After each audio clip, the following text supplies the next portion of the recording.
All right, welcome back to Building Dad Bod 2.0. We're jumping right into the chest training today. So it's going to be a chest-focused workout with some back, shoulders, and triceps put in there as well.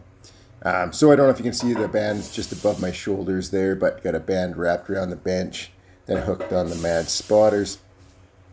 So I don't know the exact resistance, 80-pound dumbbells.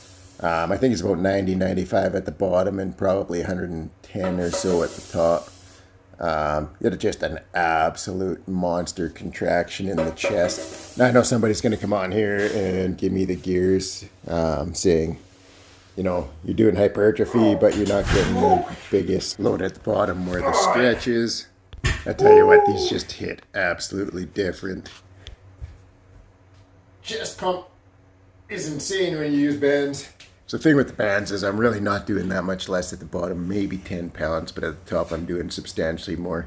You can't rest at the top. There's not like a regular dumbbell where you can kind of take a break. You're literally squeezing with everything you got at the top of the movement, even if you're touching the dumbbells together.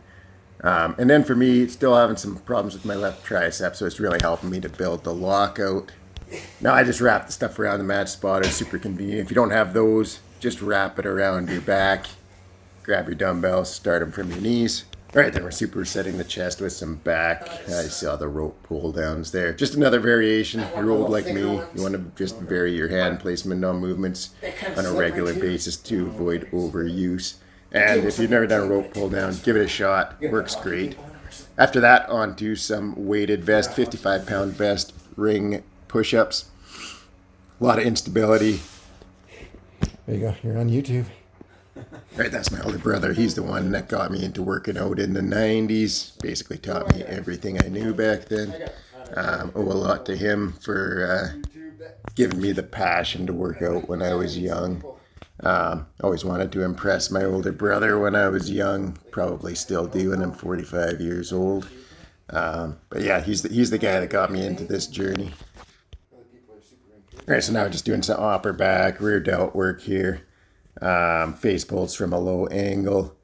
I'm just doing super high reps here. Supersetting these with the ring push-ups. I always like to hit the upper back and rear delts on press day. Got to balance everything out.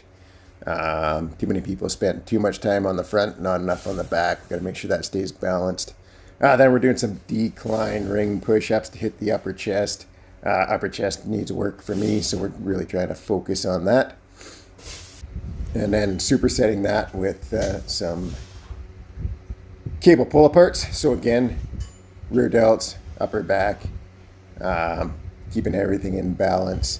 Good for the posture, good for keeping the shoulders back on pressing movements.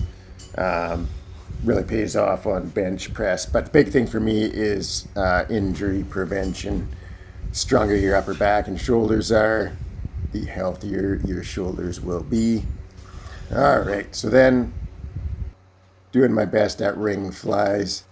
At Chamoy 2864 was chatting with me in the comments about ring workouts. I asked him what stuff he'd like to do. Gave me an extensive list, very awesome list of ring exercises. I can tell he's super passionate about it. So I thought I'd get some rings back in the routine.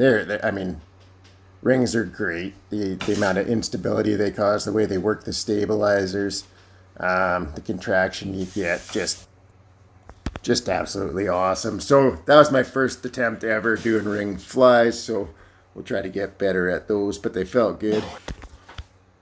Now ring dips, man, like I haven't done these in a while, but just watch as I come up here. Watch all the muscles contracting. See my abs, my chest. You can see the striations in my chest. If you saw it from the side, my triceps. These are, you just, everything is working so hard to stabilize you on the way up, the way down. The only thing with rings I would say is you just got to be careful with them because there's so much instability. I tore my shoulder apart doing ring dips a few years back. Took a lot of rehabilitation, so just take it easy with them, build up slowly. Obviously things like this, doing ring rows, there's not a lot of high risk involved. After that, we're on to some shoulders, so side delts. We're in the wrist cuffs. Absolutely love doing them like this. Very natural. Feel it a ton in the side delts. And then finishing off with a banded side delt. So it doesn't look like much, just got a little band. Stretching it as far as I can. If you've never tried this, give it a go. Just go and hold it in that contracted position. You will get a deep burn in your side delts like you have never felt in your life. Absolutely insane. Like a deep down burn deep in the muscle. I used these a lot when I was rehabilitating my shoulder. At the time I was using a lighter band, but yeah, you want to turn on those side delts. Give this a go. It's a small range of motion, doesn't look like much, but it is very effective. That's it for the workout. Thanks for watching.